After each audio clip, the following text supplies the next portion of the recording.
Good morning mga kalods. Ito, mag-sleep time na naman tayo ngayon.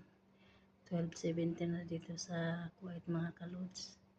Mga pa lang aming pagtulog. Gising kami ng alas 6.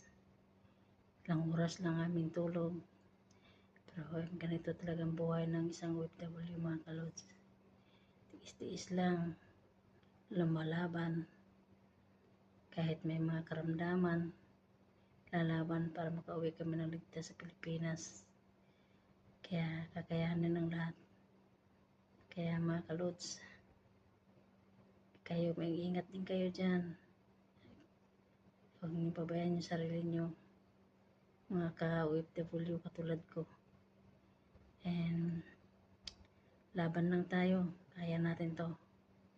Ganun talagang buhay sa abroad.